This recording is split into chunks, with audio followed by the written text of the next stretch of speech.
Komponen yang ketujuh itu adalah key partner. Key partners ini, dalam komponen ini seorang pemilik bisnis harus mendeskripsikan siapa partner kunci atau mitra utama dari bisnismu. Taruh contoh, misalkan usaha mie ayam. Mitra bisnisnya adalah pengusaha produsen mie, misalkan kayak gitu. Itu ya. Jadi ketika Anda memiliki bisnis, Anda memiliki ide bisnis, dalam komponen key partner, teman-teman harus mendeskripsikan mitra utama dari bisnis yang Anda miliki. Itu adalah komponen ketujuh. Komponen ke-8 itu adalah cost atau cost handling. Di dalam komponen ini, teman-teman harus mendeskripsikan biaya-biaya apa yang ditanggung oleh bisnis Anda. Taruh contoh misalkan biaya karyawan, biaya sumber daya itu biaya bahan baku, kemudian biaya listrik dan lain sebagainya. Harus semua biaya yang ditanggung harus dijelaskan di situ, dan Anda mulai di situ sudah mulai menaksir kira-kira biayanya berapa, misalkan biaya tenaga kerja per minggunya, per bulannya berapa, biaya listrik per bulannya berapa, biaya bahan baku harganya berapa, itu harus dijelaskan di situ semuanya di elemen cost, elemen ke-8. Mengapa demikian? Mengapa sedetail itu harus ada nominal rupiahnya, Pak? Karena komponen 8 dan komponen ke-9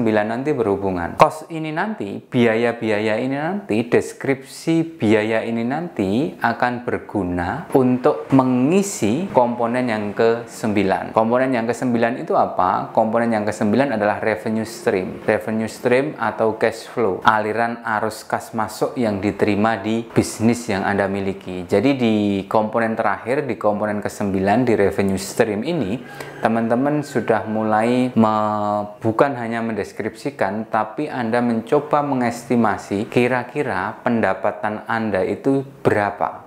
Nah, di video ini nanti saya akan selipin cara bagaimana menyusun sebuah revenue stream. Jadi di dalam revenue stream ini nanti akan melibatkan pendapatan per bulannya atau per minggunya. Kemudian nanti ada biaya-biaya. Makanya tadi di komponen ke-8 biaya tadi saya meminta agar biaya itu disampaikan secara detail beserta nominal rupiahnya, karena akan dijadikan hitungan di komponen ke-9 di revenue stream. Oke, teman-teman, coba lihat di halaman Excel ini ya. Jadi halaman Excel ini menampilkan beberapa rincian biaya. Nah, kebetulan yang saya jadikan contoh ini adalah bisnis mie ayam. Jadi ini sekedar contoh aja ya. Jadi ini adalah rincian biaya. Jadi yang seperti yang saya katakan tadi, bahwa di dalam elemen cost itu kita harus menerangkan, mendeskripsikan secara rinci biaya apa saja yang digunakan, yang ditanggung oleh unit bisnis kita untuk menghasilkan sebuah produk yang kita jual pada konsumen. Nah, teman-teman bisa lihat di sini, ini adalah rincian dari biaya untuk usaha mie ayam. Modal awalnya 20 juta. Ini modal bulanan, maksudnya ini adalah bahan baku bulanan yang dibutuhkan untuk menghasilkan produk mie ayam dalam omset jangka waktu 1 bulan. Yang pertama adalah minyak goreng, harga satuannya 12.000. Ini 1 liternya ya. Misalkan ini contoh aja, ini 12.000 1 liter. Nah, kita butuh dalam 1 bulan itu kita butuh 2 liter. Jadi 2 kali 12 sama dengan 24.000. Kemudian mie-nya ini adalah yang dibutuhkan untuk membuat mie ayam, bahan baku dasarnya. 1 kilonya itu 20.000. Kita butuh dalam 1 bulan itu ada 10 kilo. Jadi tinggal dikalikan 200.000 sampai dengan nomor 22, yaitu susu. Itu ya. Total modal bulanan atau total biaya bulanan sebesar 3.774.000. Kemudian harga 1 mangkok mie ayam kita patok Rp6.000, harga es teh 2.000, es jeruk 2.500, harga kopi 2.000. Omset harian di sini adalah produk yang bisa kita jual perharinya. Mie ayam total terjual 48 mangkok ya, ini 48 kali, jadi 48 ini dikalikan 6.000 jadinya 288.000. Nah, ini urutannya. Kemudian ini es tehnya kita laku 10 10 gelas dengan 20.000, es jeruk laku 5, kopi laku 5. Total omset per hari 330.500. Total omset per bulannya 8.593.000. Mungkin Anda tanya, ini 8 juta ini dari mana Pak? Nah, 8 juta ini per bulan, karena ini per bulan berarti omset per hari dikalikan 26 hari. Jadi kita asumsikan dagang dalam 1 bulan itu 26 hari. Ada libur dan ada jedanya. Jadi ini adalah elemen cost. Jadi teman-teman kalau punya bisnis di elemen ketika mengisi BMC untuk elemen cost, Anda harus mendeskripsikan biaya-biaya ini secara rinci. Nah, nanti biaya-biaya ini kita gunakan untuk menghitung ini teman-teman. Di bagian yang kedua yaitu ada revenue stream. Nah, misalkan di sini revenue stream pendapatan untuk bulan yang pertama, pendapatan bulan pertama 8.593.000. Ini dari mana ya? Ini omset per bulan tadi, Ini omset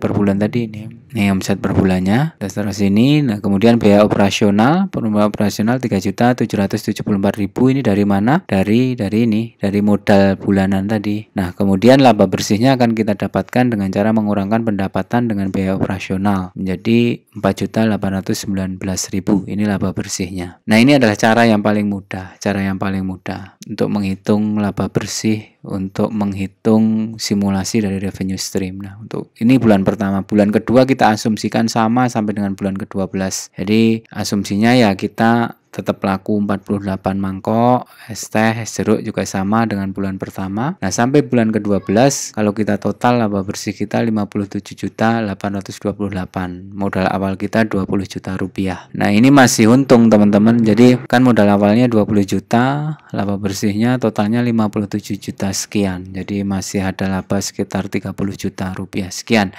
Nah, sebenarnya dengan simulasi seperti ini maksudnya apa? Dengan simulasi seperti ini, ide bisnis yang kita konstruksi itu bisa mendekati real gitu loh, nyata gitu loh. Ada simulasi ini, ada gambarannya secara jelas, baik gambaran biaya yang ditanggung maupun gambaran pendapatan yang mungkin akan diterima di masa depan. Jadi penting, jadi teman-teman ketika punya ide bisnis ya harus diterjemahkan ke elemen cost dengan cara mendeskripsikan biaya yang ditanggung secara rinci seperti ini. Kemudian nanti teman-teman juga harus mensimulasikan simulasi pendapatan per bulannya. Jadi menjadi jelas, gambarannya menjadi jelas. Ide bisnis itu menarik atau tidak kan salah satunya juga dilihat dari ini. Kalau misalkan di sini laba bersihnya minus kan menjadi tidak menarik ide bisnis itu. Tapi ketika laba bersihnya itu surplus seperti ini kan menjadi menarik. Dan tentu surplus seperti ini kan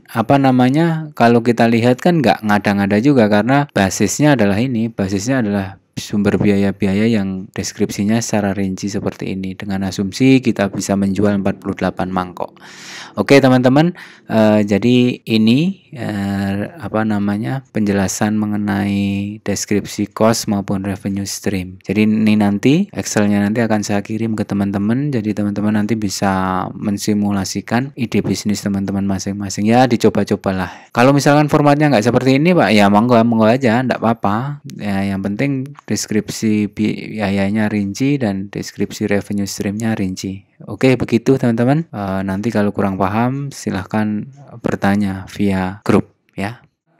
Paham ya, saya pikir tidak terlalu sulit untuk menyusun revenue stream. Jadi itu adalah kemampuan kita untuk mencoba mengestimasi bagaimana pendapatan dari bisnis yang kita miliki. Nanti format Excelnya akan saya kirim ke teman-teman biar bisa digunakan untuk menyusun revenue stream dari ide bisnis yang Anda buat. Gitu ya, sekian dari saya. Materi tentang BMC ini sudah selesai. Nah teman-teman, saya minta untuk mulai ngereng-reng. Kemarin kan sudah menyusun sebuah ide bisnis. Nah teman-teman mulai hari ini sudah memikirkan, sudah mulai untuk memasukkan ide bisnis yang Anda pikirkan, Anda buat kemarin ke dalam BMC. Di video minggu depan saya akan memberikan contoh bagaimana membuat sebuah bisnis model kanvas dengan ide bisnis yang coba saya pikirkan. Jadi dari video minggu depan teman-teman bisa mencontoh bagaimana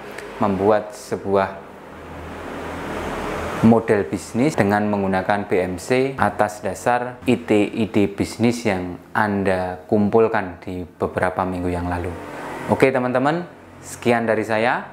Tetap semangat. Wassalamualaikum warahmatullahi wabarakatuh.